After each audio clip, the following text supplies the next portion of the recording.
ఇది విఎస్ రావు గారు రచించిన డిటెక్టివ్ టెంపో ఇంకొక కథ. మీ అందరికీ నచ్చిందనే అనుకుంటాను. ఆయన ప్లాట్స్ చాలా డిఫరెంట్గా ఉంటాయి. ఇది కూడా ఒక డిఫరెంట్ ప్లాట్. సింపుల్గా అయిపోతుంది, సూటిగా సింపుల్గా. అందులో చాలా ట్విస్ట్లు ఉంటూనే వెళ్ళిపోతుంది ఈ కథ. లాస్ట్ పార్ట్ ఇప్పుడు వినేయండి. సంగీతరావు అతన్ని హీనంగా ఎగతాళిగా చూశాడు. ఓహ్, ప్రింట్ అయిన ప్రతి కథ, ప్రతి సీరియల్ భాగం అత్యద్భుతంగా ఉన్నాయంటూ నాగా లేకుండా మా పత్రికకి ఉత్తరాలు రాస్తున్న శివరాం నువ్వేనన్నమాట. శివరాం చిన్నగా నవ్వాడు. ఆ మహత్తర కార్యం చేస్తోంది నేను కాదని, ఉత్తరాలు రాయడంలో ఎక్స్పర్ట్ అయిన నీ సబ్ ఎడిటర్ అని నీకు తెలుసు. సంగీతరావు గుట్లురుముతూ చూశాడు. అయితే నువ్వెవరు? Who the hell? Hold on, Shivaram అడ్డు తగులుతూ వారించాడు. నేను ఉత్తరాల రచయితని కాను. ఇన్వెస్టిగేటివ్ నవలల పేరుతో నాలుగేసి నెలకొకటి చొప్పున నవలలు ప్రచురిస్తూ ప్రతిసారి ఒక సరికొత్త ఇన్వెస్టిగేటివ్ రచయితని బరిమీదికి వదిలి పాఠకులను నంజుకు తినేస్తున్న నువ్వు నేను రాసిన సరికొత్త ఇన్వెస్టిగేటివ్ నవలని సీరియల్గా వేసుకుంటావేమో కనుక్కోవడానికి వచ్చాను. అదా సంగతి అన్నట్టు సంగీతరావు బుర్రని సాభిప్రాయంగా ఊగించాడు. చాలా శ్రమ తీసుకున్నావు. బయటికెళ్ళు. సబ్ ఎడిటర్కి నీ రాత అందజేయి. తగినన్ని స్టాంపులు పెట్టావనుకుంటాను. నువ్వు ఇంటికి చేరుకునేసరికి పోస్ట్ మ్యాన్ దాన్ని నీకు భద్రంగా అందిస్తాడు. నౌ. శివరాం పగలపడి నవ్వుతూ అతన్ని ఆటంకపరిచాడు. ముందుంచుకున్న ఫోల్డర్ని అతని ముందుకు గిరాటేశాడు. నవ్వు ఆపి అతన్ని ఎగతాళిగా చూశాడు. సంగీతరావు, అది పక్కా పరిశోధనాత్మక నవల. చదవడం ప్రారంభిస్తే ఆపవు. ఒక్క పేజీతో అది నిన్ను బంధించేస్తుంది. పాఠకుల్ని కట్టిపడివేసే అక్షరాల సంఖ్యల సమూహం అది. తీరిగ్గా చదువుతారంటే రేపు కలుసుకుంటాను. నాన్ సెన్స్, సంగీతరావు గర్జించాడు. Hold on. శివరాం అతనికన్నా బిగ్గరగా అరిచాడు. నీ ముందు పడున్న ఇన్వెస్టిగేటివ్ రచన అక్షరాల dynamite. Irving Wallace, MacLeans, Harold Robbins వగైరా అమెరికన్ రైటర్స్ తమ రచనల్ని ఏజెంట్స్ ద్వారా వేలం వేసి పబ్లిషర్స్కి ఇస్తారు. ఆ అలవాటు ఇంకా అభివృద్ధి చెందుతూనే ఉన్న మన దేశంలో లేకపోయినా కూడా నా రచనని నేను వేలం వేయగలను. ఇతివృత్తం ఇది అంటూ చెప్పి సినాప్సిస్ చదవగానే అరడజను ఆంధ్ర మ్యాగజైన్స్ పందాలేసుకుని కొనేస్తాయి. ముఖ్యంగా సంగతి తెలిసిన మరుక్షణం నీ శత్రుపత్రిక బాంధవి అక్షర లక్షలిచ్చి నా రచనను తన్నుకుపోతుంది. Then get out. Sell your muck to Bandhavi. Sangeetharao హుంకరించాడు. శివరాం చిన్నగా నవ్వాడు. ముందుకు వంగి ఫోల్డర్ని తీసుకున్నాడు. మెల్లిగా లేచి నిలబడ్డాడు. ఎగతాళిగా సంగీతరావుని చూశాడు. సంగీతరావు, నేను ఆలపిస్తున్న రాగం ఏమిటో కనుక్కోవడానికి నువ్వు ప్రయత్నించడం లేదు. ముఖ్యంగా తెలుగు వారపత్రిక సంపాదకుడైన నువ్వు పూర్తిగా ఇంగ్లీష్లోనే మాట్లాడుతున్నావు. ఇంగ్లీషు నవలల్ని చదివి నీ సంస్థ ద్వారా పాఠకులకి పరిచయం చేసి నంబర్ 1 రచయిత్రులుగా అమాయకుల నెత్తిన రుద్దుతూ పబ్లిసిటీ ఇచ్చి తయారు చేసిన వాళ్ళ చేత ఇంగ్లీష్ నవలల్ని తెలుగు భాషలో అందిస్తున్న నువ్వు సహజంగా ఇంగ్లీష్లోనే మాట్లాడతావు. All right. Non sense, Sangeeta Rao అరిచాడు. ఆవేశపడద్దు. ఇందాక నీ ముందు వాలి వసంతగానం సాగించిన కోకిల ప్రస్తుతం సీరియల్గా అందిస్తున్న నవల ఆమె కడుపున పుట్టింది కాదని, ఇర్వింగ్ వ్యాలస్, హెన్రీ డెంకర్, సిడ్నీ షెల్డన్ ఈ ముగ్గురి 3 నవలల సారాంశం కలబోసి తయారు చేసిన సరికొత్త తెలుగు థ్రిల్లర్ అని నాకు తెలుసు. అది అలా ఉంచుదాం. నా రచనని కన్నెత్తి చూడటానికి నిరాకరించావు. వెళ్తాను. నీ పబ్లిషర్ లక్ష్మీకాంత్ని కలుసుకుంటాను. సినాప్సిస్ వినిపిస్తాను. అంత గొప్ప రచనని చదవకుండా తిరక్కొట్టిన నీ మీద అతని ఆగ్రహం నీ ఆశలా పేట్రాగిపోతోంది. ఆ క్షణంలో నువ్వు అతని సముఖానికి పిలువబడతావు. రచనని పూర్తిగా చదవకుండానే లక్ష్మీకాంత్ కొనేస్తాడు. ఎంత కావాలంటాడు, ధర చెబుతాను. పారితోషికంతో పాటు నేను బర్తరఫ్ చేస్తూ జారీ చేసే ఆర్డర్ కాపీ కూడా కావాలంటాను. Get out. శివరాం అతని కళ్ళల్లోకి ఎగతాళిగా చూశాడు. నేను బయట అడుగు పెడితే తెల్లవారేసరికి బ్యానర్ హెడ్లైట్ వార్త అయిపోతావు సంగీతరావు. హుంకరించడానికి తెరిచిన సంగీతరావు నోరు మెల్లగా మూసుకుంది. అతని మొహం మీద ఎర్రగా ఔపిస్తున్న ఆగ్రహంతో ఏదో అనుమానం చేరింది. రెప్ప వేయకుండా శివరాం కళ్ళల్లోకి తదేకంగా చూశాడతను. త్వరలో వణుకుతూ కుప్పకూలిపోయే నిన్ను చూస్తుంటే నాకిప్పుడే జాలేస్తోంది సంగీతరావు. నీకోసం ఒక్క ముక్క చెప్తాను. రచయిత గంగాప్రసాద్ నీకు గుర్తున్నాడా? అతను నాకు స్టేట్మెంట్ రాసిచ్చాడు. నీ అధికారాన్ని, టెక్కుని క్షణకాలం మరిచిపోయి నా రచన సినాప్సిస్, సంక్షిప్త వివరణ చదివితే నీకంతా అర్థమవుతుంది. తరువాత సాలోచనగా కుర్చీలో కూర్చుంటున్న సంగీతరావుని చూస్తూ శివరాం ఆపేశాడు. గంగాప్రసాద్ పేరు అతని కనుచూపుల్ని దగ్గరగా లాగి ముడేస్తోంది. ఆల్ రైట్, నీ స్క్రిప్ట్ చదివే ఓపిక నాకు లేదు. సినాప్సిస్ అంటూ బొబ్బలెడుతున్నావు. అదేమిటో చూస్తాను, సంగీతరావు దర్పంగా అన్నాడు. శివరాం నవ్వుతూ కుర్చీలో కూర్చున్నాడు. ఫోల్డర్ తెరిచి ఒక దళసరి కాగితాన్ని తీసి అతని ముందుకు విసిరాడు. సంగీతరావు అప్రయత్నంగా అందుకుని చదవడం ప్రారంభించాడు. అతని మొహాన్ని చదువుతూ శివరాం సిగరెట్ వెలిగించాడు. సంగీతరావు తలని తొండంలా కొంచెం పైకి లేపాడు. మెల్లిగా మళ్ళీ కిందకి వాల్చాడు. 3 సార్లు తలని అలా పైకి కిందకి ఆడించి పూర్తిగా పైకెత్తాడు. అతని కళ్ళు శివరాం మొహంలోకి అర్థం కానట్లు చూశాయి. అయోమయం, ఆందోళన, ఆగ్రహం అతని 2 కళ్ళని 3 పొరల్లా ఆవరించుకున్నాయి. ఏమిటిది? అప్రయత్నంగా అడిగాడతను. సంగీతరావు కంఠస్వరంలో మారిన మార్పుని శివరాం సంతృప్తితో గమనించాడు. పెదాల మధ్య ఉన్న సిగరెట్ని మెల్లగా యువతలికి తీశాడు. నోటి నుండుగా లాగిన పొగని గుండ్రటి లావుపాటి చక్రంలా నిర్లక్ష్యంగా అతని వైపు రువ్వాడు. శిరచ్ఛేదం చేయడానికి దూసుకుపోతున్న విష్ణు చక్రంలా తన వైపు తేలి వస్తున్న పొగచక్రం నుండి అసంకల్పితంగా తలని పక్కకి వాల్చాడు సంగీతరావు. తెల్లటి పళ్ళని చూపుతూ శివరాం చిరునవ్వు నవ్వాడు. అది నీ జీవన చరిత్ర సారాంశం సంపాదకరావు. శివరాం మాటలు తనకి వినిపించినట్లు సంగీతరావు అయోమయంగా చూశాడు. రెప్పలు తాటించటం మరిచిపోయిన అతని అనిమిష నేత్రాల్లోకి శివరాం చిలిపిగా చూశాడు. రచయితల జీవిత చరిత్రలు మన దేశంలో కొల్లలుగా దొరుకుతాయి. సంపాదకుల జీవిత చరిత్రలు బొత్తిగా లేవు. సాహిత్యంలోని ఆ లోటు తీర్చడానికి ఈ శివరాం నీ జీవిత చరిత్ర రాశాడు సంగీతరావు. ఈ చెత్తంతా ఎక్కడ సంపాదించావు? తక్కువ స్వరంలో పలికిన సంగీతరావు కంఠం ఆశ్చర్యాన్ని, ఆగ్రహాన్ని యువతలికి చిమ్మింది. శివరాం పకపకా నవ్వాడు. చెత్త, కరెక్ట్. ఈ చెత్త, ఇంకా నేను పోగు చేసిన చెత్త నిన్ను చిత్తు చేస్తాయి. అది కేవలం సినాప్సిస్ మాత్రమే. ఫుల్ లెంగ్త్ నవల నిన్ను పూర్తిగా ఆకట్టుకుంటుంది. అవి అక్షర అయస్కాంతాలు. ప్రారంభిస్తే పూర్తిగా చదివేదాకా కన్ను ఆర్పలేవు. స్క్రిప్టుని కింద పెట్టలేవు. నీ ఇంగ్లీష్లో చెప్పాలంటే నా రచన అన్పుట్ డౌనబుల్. అంచేత సంగీతరావు చేతిలోంచి తన వైపు చూసుకొస్తున్న కాగితాన్ని చూస్తూ శివరాం ఆపేశాడు. రెప్పలెత్తి అతన్ని ఆశ్చర్యంగా చూశాడు. సంగీతరావు తటారున పైకి లేచాడు. కుట్లురుపుతూ శివరాంని బెదిరింపుగా చూశాడు. Take that rubbish and get lost. Shivaram మౌనంగా ఆ కాగితాన్ని తీసి ఫోల్డర్లో ఇరికించాడు. సిగరెట్ పీకని గదిమూలకి రువ్వి కొత్త సిగరెట్ వెలిగించాడు. కుర్చీలో వెనక్కి వాలి సంగీతరావుని తదేకంగా చూశాడు. సంగీతరావు, నా సినాప్సిస్ నీకు అర్థమైనట్లేదు. ఎదుటి మనిషి తెలియని తరాన్ని నేను క్షమిస్తాను. అందుకే నీకు మరికొన్ని వివరాలు ఇస్తాను. శివరాం ఆగి అతన్ని అర్థమైందా అన్నట్లు చూశాడు. అతను నోరు తెరిచేలోగా కంఠస్వరం పెంచి ప్రారంభించాడు. 13 ఏళ్లుగా ఆ ఎడిటర్ సింహాసనంలో తిష్ట వేసి నువ్వు ఏకఛత్రాధిపత్యంగా హారతి పత్రికని ఏలుకుంటున్నావు. ఈ 13 ఏళ్లలో నీ మేధస్సు చాలామంది రచయిత్రుల్ని తయారు చేసి పాఠకుల మీదకి వదిలేసింది. వీళ్ళంతా తమని నీ శిష్యకోటిగా చెప్పుకుంటూ అచ్చులో పేరు చూసుకునే తీట వదిలించుకుంటున్నారు.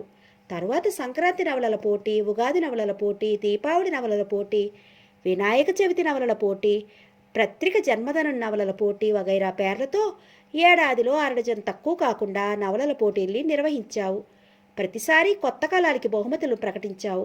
బ్రహ్మాండమైన పబ్లిసిటీ ఇస్తూ ఆ నవలల్ని సీరియల్స్గా ప్రచురించావు. కానీ దురదృష్టం ఏమిటంటే నువ్వు ఒక రచయితకు కూడా బహుమతి పైకి ఇవ్వలేదు. నాన్ సెన్స్, సంగీతరావు గర్జించాడు. నీకు పిచ్చి పట్టింది. అకౌంట్స్ వింగ్లో చూస్తే తెలుస్తుంది. బహుమతి మొత్తాలు ముట్టినట్లు రచయిత్రులు ఇచ్చిన స్టాంపుడ్ రసీదులు. హోల్డ్ ఆన్, శివరాం నవ్వుతూ వారించాడు. అందుకు సందేహం లేదనుకో. పాపం వాళ్ళు ఆ రసీదులు ఇచ్చారు, చెక్కులు తీసుకున్నారు. అయితే ఆ చెక్కుల మొత్తాన్ని రొక్కంగా రహస్యంగా నీకు సమర్పించారు. ఉదాహరణకి గంగాప్రసాద్ కేసు తీసుకో. అతని నవలకి ప్రథమ బహుమతి 10,000 లభించింది. చెక్కు ఇవ్వబడింది.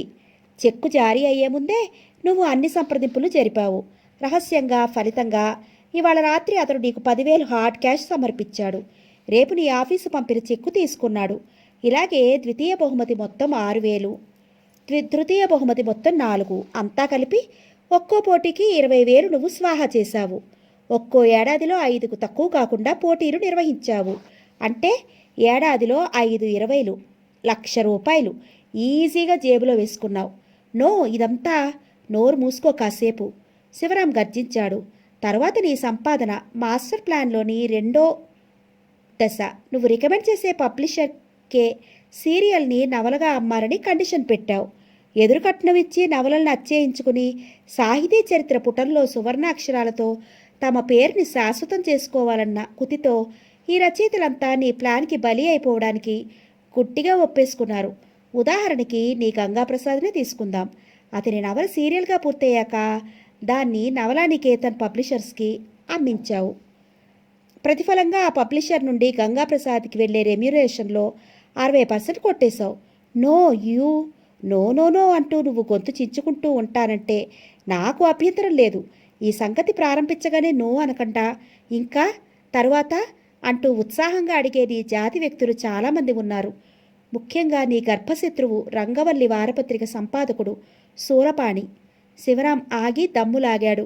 రంగులు మారుతున్న సంగీతరావు మొహాన్ని చిరునవ్వుతో చూస్తూ మళ్లీ ప్రారంభించాడు. నేను తయారు చేసిన చిత్తు అంచనా ప్రకారం ఏడాదిలో 1,00,000 తక్కువ కాకుండా నువ్వు ఆర్జించావు. 2,200 నెలసరి జీతం, ఒక భార్య, 4 పిల్లలు ఉన్న నీకు జీతం మాత్రమే ఆదాయం కాదన్న సత్యాన్ని నీ బంగళా, నీ భార్య మోస్తున్న బంగారు సరుకు, 3 బ్యాంకుల్లో ఉన్న లాకర్సు నిరూపిస్తున్నాయి. గంగాప్రసాద్, గున్నేశ్వరరావు, రమణీకుమారి వగైరా రచయిత్రులు నాకు రాసి ఇచ్చిన స్టేట్మెంట్సు ఈ కుంభకోణాన్ని నిరూపిస్తాయి. ముఖ్యంగా నీ కాకిగూడులో కూర్చుని కూస్తూ ఇంకా కుట్లు పెట్టని కోకిల భర్త, త్వరలో ఆమె నుండి విడాకులు తీసుకోబోతున్న కోకిల భర్త రాసిచ్చిన స్టేట్మెంట్ నీ నిజస్వరూపాన్ని లోకానికి చూపిస్తుంది. ఇది అన్యాయం. కోకిలాదేవికి పారితోషికం ముట్టింది. సంగీతరావు అప్రయత్నంగా అరిచాడు. నిస్సందేహంగా శివరాం నవ్వుతూ అన్నాడు. ఆమె రచనకి పారితోషికంతో పాటు నీ ఆర్జనలో వాటా కూడా ఆమెకి ముడుతూనే ఉంది. నీకోసం 4 పిల్లల్ని కని 40 ఏళ్లు నిండకుండానే అమ్మమ్మలా అయిపోయిన నీ భార్యలో లోపించిన సౌందర్యాన్ని, హుషారుని, ఉద్రేకాన్ని, ప్రేమను కోకిలలో చూసుకుంటున్న నువ్వు ఆమె నవలలు, కథలు, పాఠకులు అడగని ప్రశ్నలకు సమాధానాలు, అందచందాలకి చిట్కాలు, చివరికి వంటలు, వార్పులు ప్రచురిస్తూనే ఉన్నావు. ప్రతి సర్క్యులేషన్ ఆకాశంలో ఉన్నంతకాలం, పత్రిక సర్క్యులేషన్ ఆకాశంలో ఉన్నంతకాలం నీ పబ్లిషర్ నిన్ను ఏమీ అనడు. కానీ నేను ఈ సీరియల్ని వేరే పత్రికలకి, రంగవల్లి సంస్థ ప్రారంభించిన దినపత్రికకి అమ్మేస్తానంటే అతను కొంచెం ఆలోచిస్తాడనుకుంటాను. సంగీతరావు కళ్ళు తెరుచుకునే కళలు కంటున్న వ్యక్తిలా కదలకుండా, నోరు పెదపకుండా కూర్చున్నాడు. అతనిలో భయం, ఆశ్చర్యం సంకులు సమరం సాగిస్తున్నాయని నుదురు మీద ప్రత్యక్షమైన చెమట బిందువులు స్పష్టం చేస్తున్నాయి. నిండుకుండలా తొణక్కుండా కూర్చున్న సంగీతరావుని శివరాం ఆశ్చర్యంతో చూశాడు. అతనికి డోసు చాలలేదా? నిజం చెప్పు, నువ్వెవరు? సంగీతరావు గొణుక్కుంటున్నట్లు ప్రశ్నించాడు. శివరాం అతని నవ్వుతూ చూశాడు. తన ఆందోళనని బయటపడనీయకుండా దాచుకోవడంలో సంగీతరావు ఆరితేరిన వాడిలా ఉన్నాడు. అతను చెమటలు కక్కకపోతే మరేమీ పర్వాలేదు. అతను కక్కాల్సింది వేరే ఉంది. మర్చిపోయావా? I am Shivaram. పేరు కాదు, వృత్తి.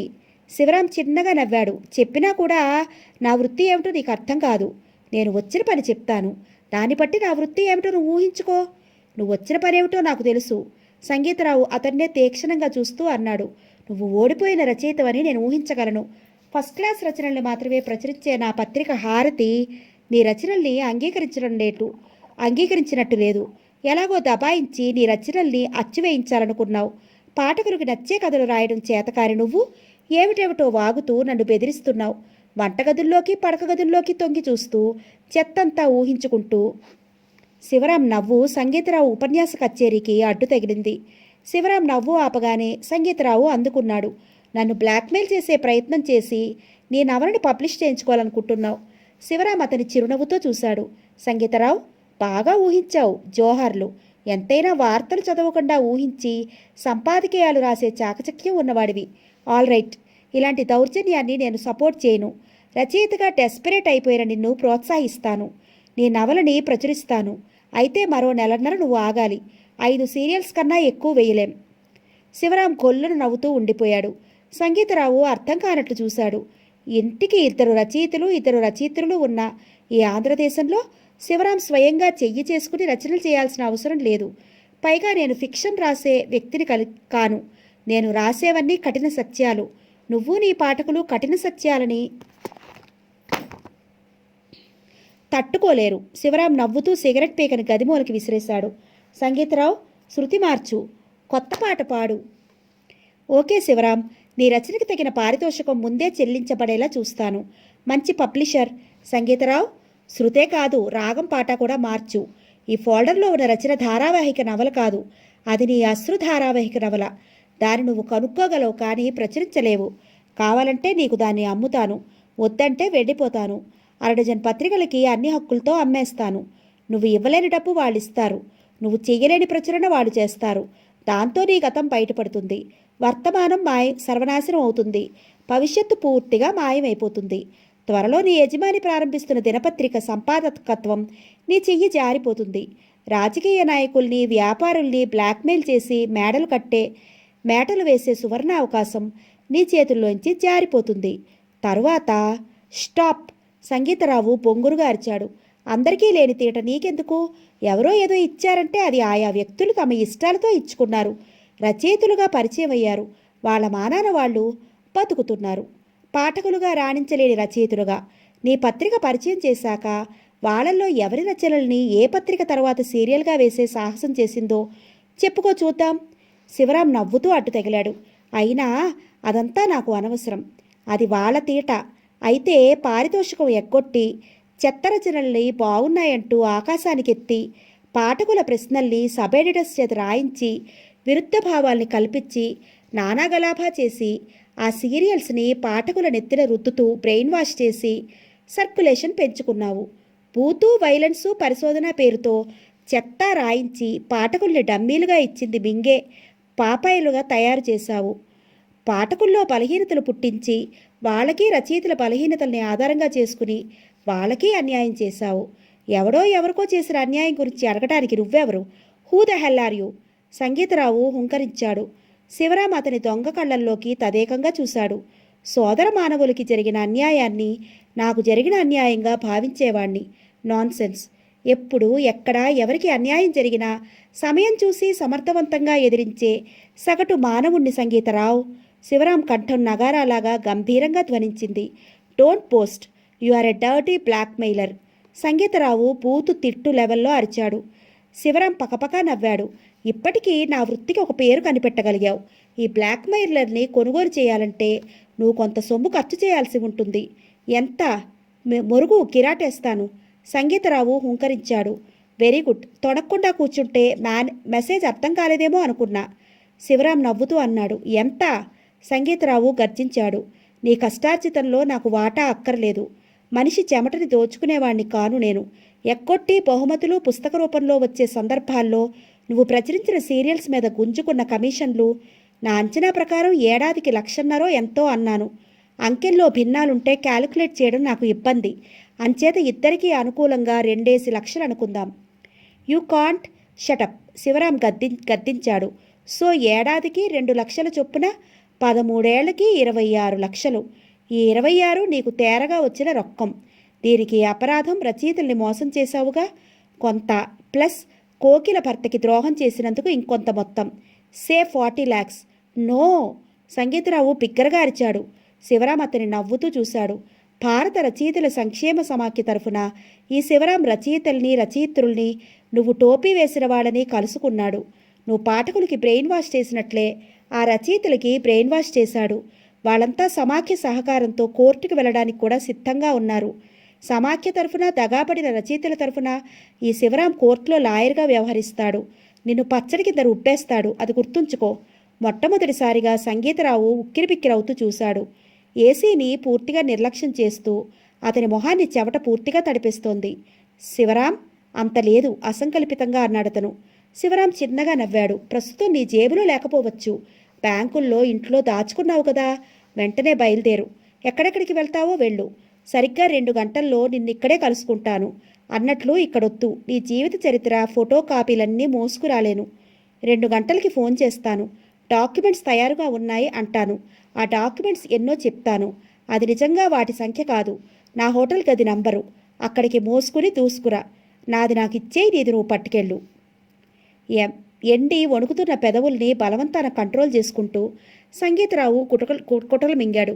శివరాం, 10 ఇవ్వగలను. ఇచ్చేస్తాను. నన్ను మర్చిపో. శివరాం సాలోచనగా కన్సిడర్ చేసేవాడిలా తల పంకిస్తూ చూశాడు. సంగీతరావు ఆశగా ఆత్రంగా చూస్తున్నాడు. ఓకే సంగీతరావు, ఎదుటి మనిషి ప్రాధేయపడితే నా హృదయం కరిగిపోతుంది. All right. 10 లక్షలు సూట్ కేసులో సర్దు. 2 గంటల్లో నేనే వస్తాను. ఎందుకంటే నీ జీవిత చరిత్ర కాపీలన్నింటినీ మూసే అవసరం ఉండదు. ఆ మాటకొస్తే ఈ కాపీని ఇప్పుడే వదిలేస్తా. సంగీతరావు రెప్పలు టపటపా కొట్టుకున్నాయి.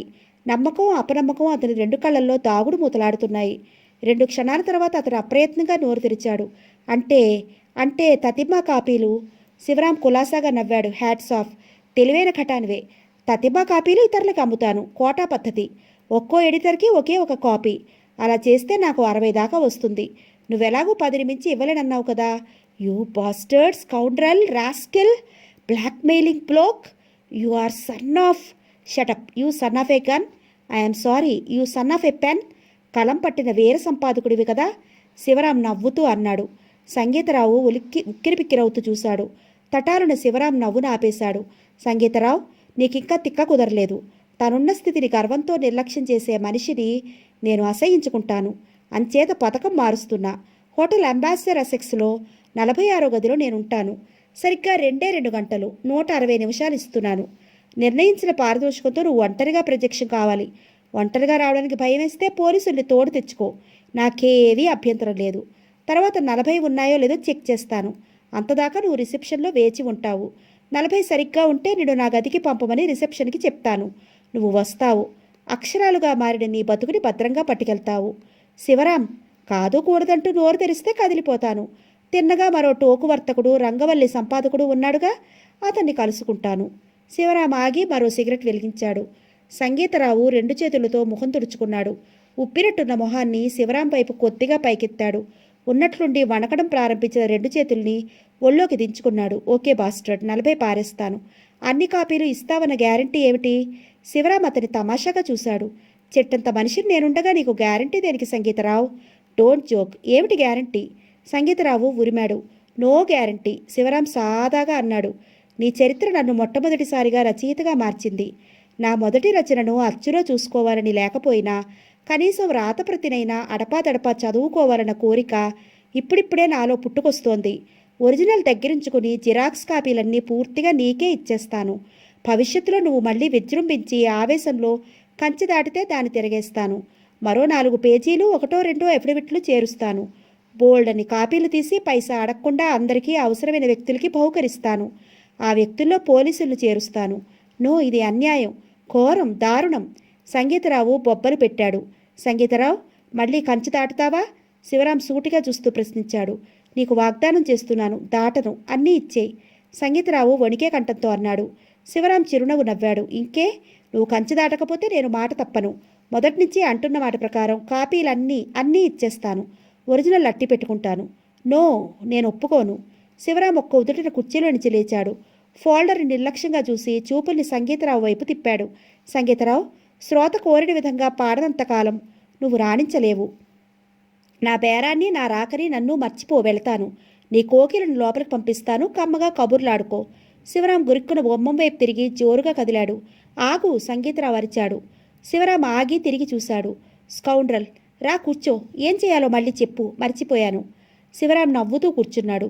టేబుల్ మీదున్న కాలింగ్ బెల్ని నొక్కాడు. తలుపు తోసుకుని ఆదరాబాదరాగా లోపలికి వచ్చి సంగీతరావు వైపు భయభక్తులతో ఆశ్చర్యంతో చూస్తున్న బంట్రోతిని చిరునవ్వుతో చూశాడు. తలుపు తోసుకుని ఆదరాబాదరాగా లోపలికి వచ్చి సంగీతరావు వైపు భయభక్తులతో ఆశ్చర్యంతో చూస్తున్న బంట్రోతిని చిరునవ్వుతో చూశాడు. నీ ఎడిటర్ గారికి ఎయిర్ కండిషన్ గదిలో వడదెబ్బ తగిలింది. ఏసీలో తగిలే వడదెబ్బ చాలా ప్రమాదం. వెళ్ళి 2 స్ట్రాంగ్ కాఫీ వేడివేడిగా ఆకమేఘాల మీద పట్టురా అన్నాడు శివరాం. బంట్రోతు అర్థం కానట్లు చూశాడు. పరిగెట్టు, పట్టుకురా. శివరాం గుట్లూరుముతో ఆజ్ఞాపించాడు. బంట్రోతు కంగారుగా పరిగెత్తాడు. శివరాం విగ్రహంలో కూర్చున్న సంగీతరావుని చిరునవ్వుతో చూశాడు. అలసిపోయాను. కాఫీ తాగి ఏం చేయాలో మళ్ళీ చెప్తాను. హోటల్ ఉల్లాస్ 212 గది ముందు అతడు నిలబడ్డాడు. గదిలో ఉన్న లత ఏం చేస్తూ ఉంటుందో ఊహిస్తూ చిరునవ్వు నవ్వుకున్నాడు. సిగరెట్ పీకని కింద పడేసి పూటుతో నొక్కేశాడు. అతని చెయ్యి డోర్ హ్యాండిల్ని పట్టుకుంది. తన కోసం ఎదురు చూస్తూ తన రాకని క్షణాల తేడాతో ఊహించి ఆమె గొళ్ళెం తీసేసి ఉంటుంది. 3 వంతులు గొళ్ళెం పెట్టకుండానే ఉంచి ఉంటుంది. తనలాగే ఆమెకి ధైర్యం ఎక్కువ.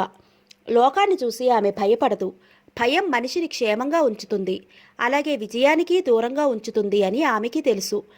తన ఆలోచనల్ని నిజం చేస్తూ లోపలికి కదిలిన తలుపుని పూర్తిగా తోస్తూ అతడు గదిలోకి దూరాడు. తలుపు మూసి గొళ్ళెం పెట్టేశాడు.